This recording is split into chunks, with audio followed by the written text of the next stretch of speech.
They vacated all volunteers to higher ground as first responders tried to safely continue looking for missing people. Plague is infamous for killing millions of people in Europe during the Middle Ages, but in modern times, it's extremely rare. Trump says the new rates will go into effect on August 1st. This follows letters sent to the leaders of nearly 24 countries threatening new tariffs starting August 1st.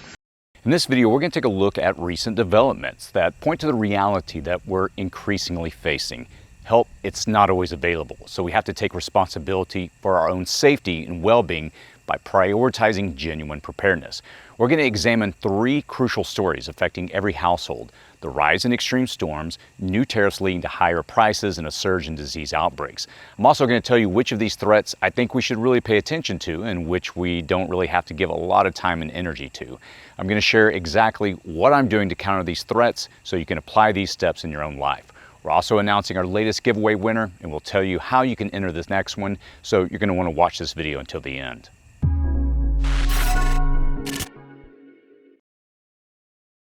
If you're new to this channel, my name is Chris, and on this channel we discuss emergency preparedness, aka prepping. As you can see, I'm out of the studio filming today. I'm actually in Texas this week. At this very moment, I'm in East Texas, about 30 minutes from the Louisiana border. I'm here at my parents' house in their backyard filming, so forgive me if I start sweating like a whore in church while filming this video, as it's extremely hot and humid here right now. I'm going to be taking this month off to complete some tasks around my property. As I've shared a few times over the last couple of weeks, I'm going to be taking most of July off, but we have a lot of great content already lined up. I'm still going to be popping in here on Thursdays to film these new segments. And next week, we're going to do a video showing a 1-year review of building the Suburban Preppers Homestead. So you're definitely going to want to check out that video. Now, this week in our news segment, we're going to be covering how really preparing is increasingly shifting to you and how critical it is that you take this seriously. Many of us, we came to preparedness because we realized just how ineffectual the government can be at rescuing people or rebuilding after disaster. And our over-reliance on others, it's a weakness and it's not an asset.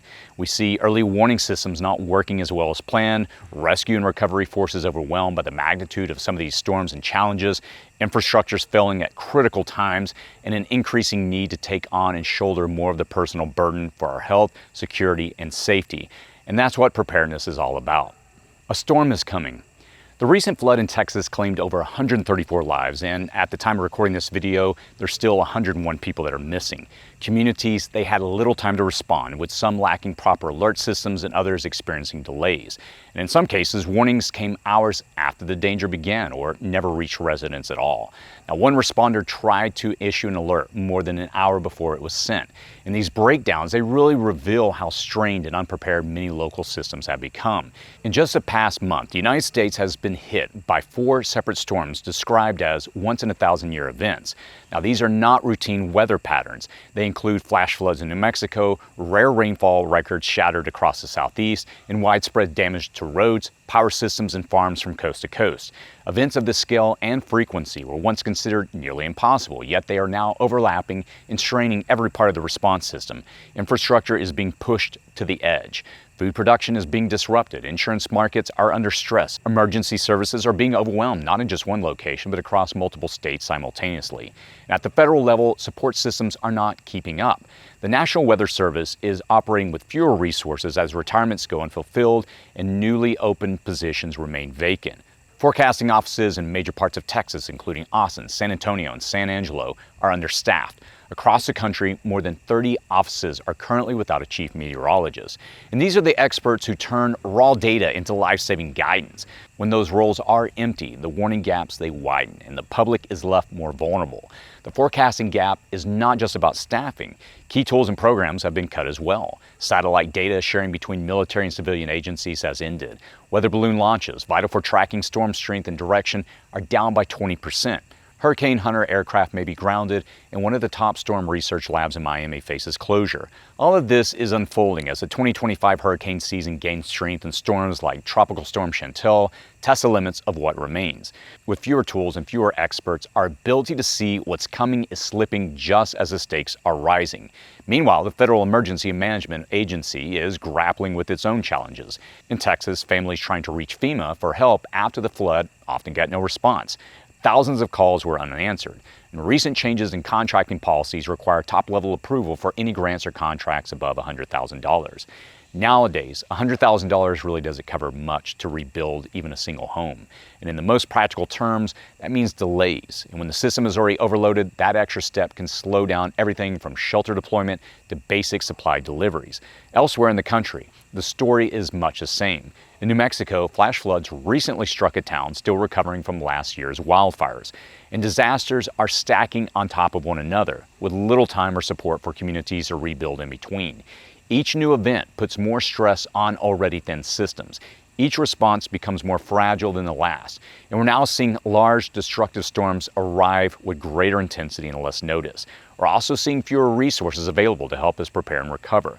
The gap between what we expect from emergency systems and what they are actually able to deliver is widening. And whether it's a flood or hurricane or wildfire, the pattern is becoming harder to ignore. The phrase, "a storm is coming," it used to feel like a warning, but now it feels more like a guarantee. Thanks to Incogni for sponsoring this YouTube ad-free video. Did you know your personal information is all over the internet right now? From your home address to phone numbers and even family details, anyone can find your private information with a quick Google search. To me, I'm just not comfortable with my private information floating around. That's where Incogni steps in. Incogni doesn't just protect you on public Wi-Fi like a VPN. Incogni actively hunts down and removes your personal data that's already floating around online. Their powerful new custom removals feature in the unlimited plan makes it incredibly easy. Simply search your name, pinpoint exactly where your data is exposed, and submit those links directly to Incogni.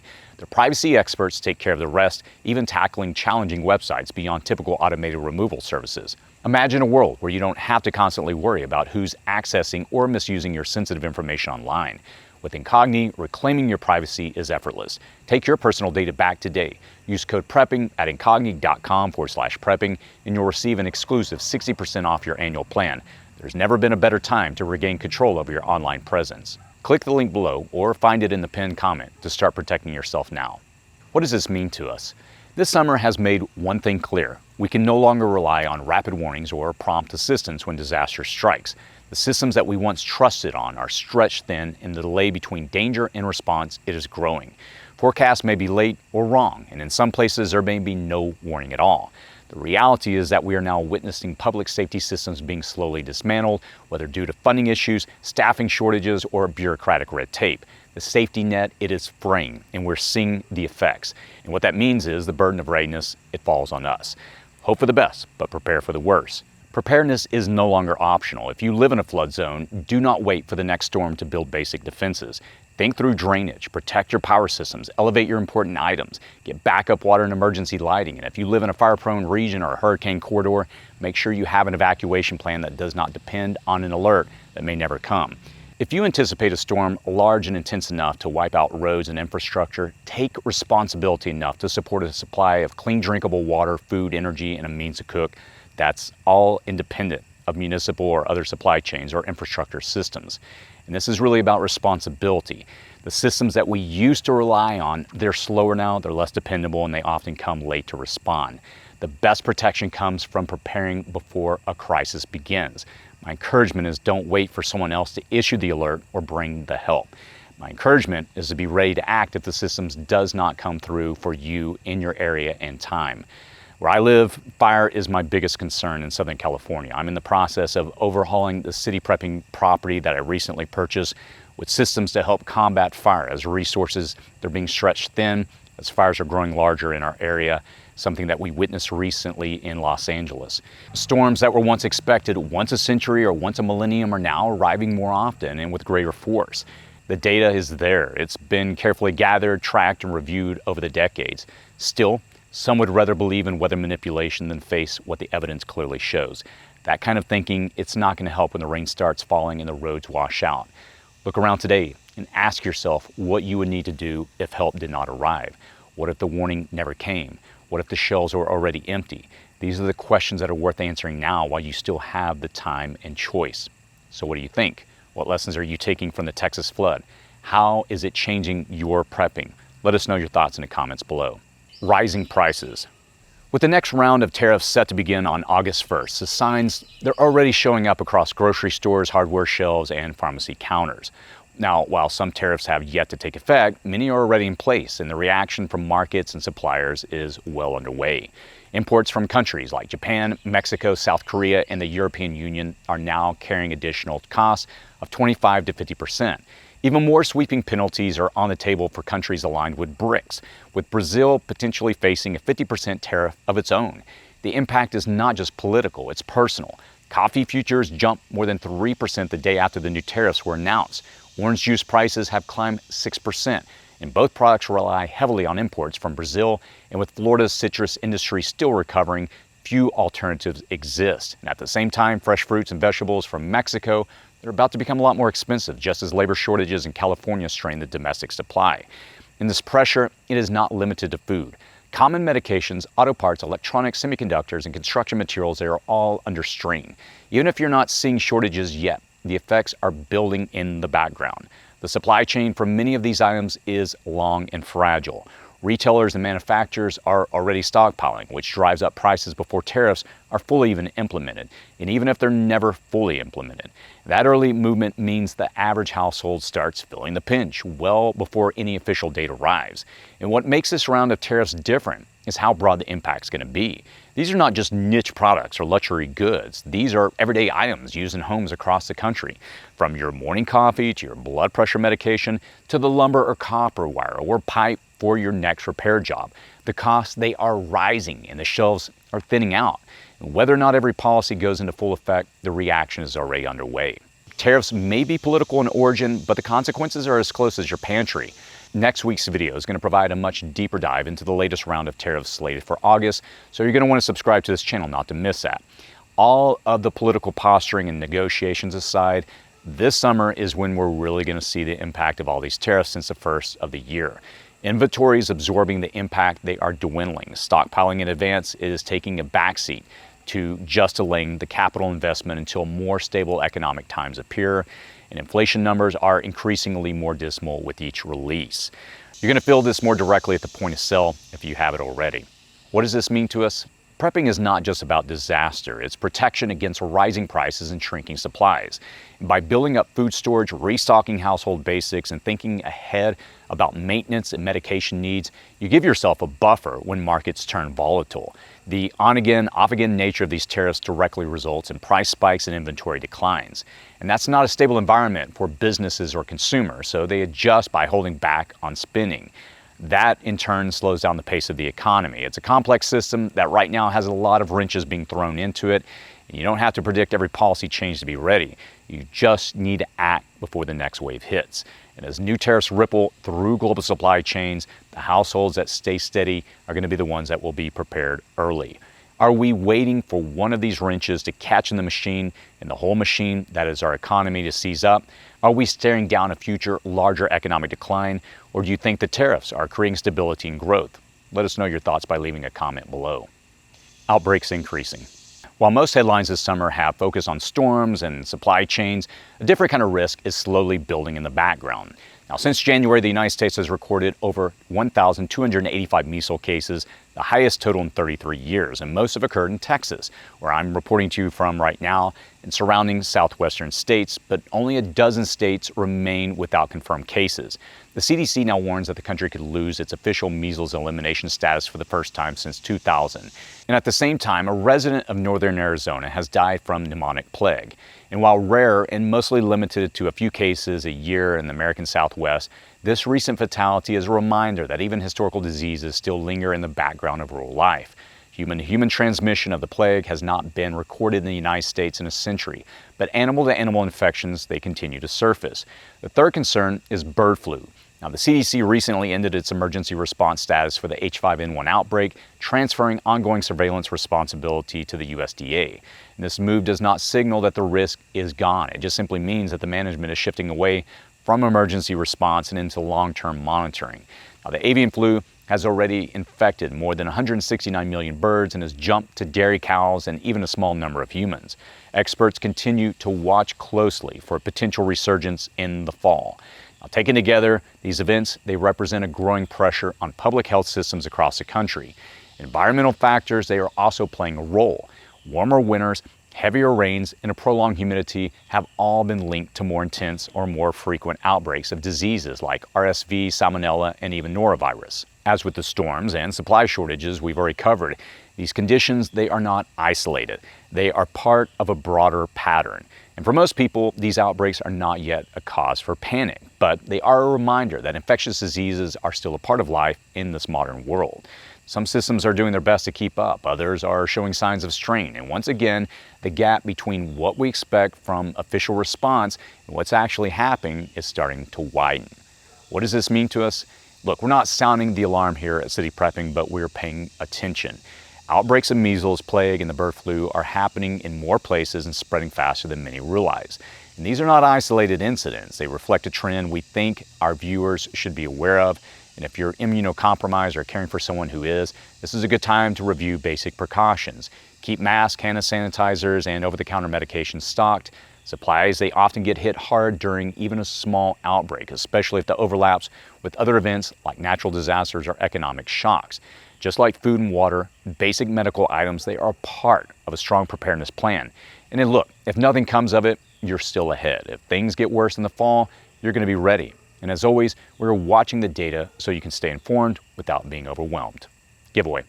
This week's winner is going to receive a 72 emergency backpack survival kit for one person. All you have to do to participate in the giveaway is just simply comment on the video, give it a thumbs up, and complete the giveaway form linked in the description section below. Giving the video a thumbs up helps us spread the prepping message further. Also, you need to complete the form to be eligible, as that's how we randomly pick a winner and contact you.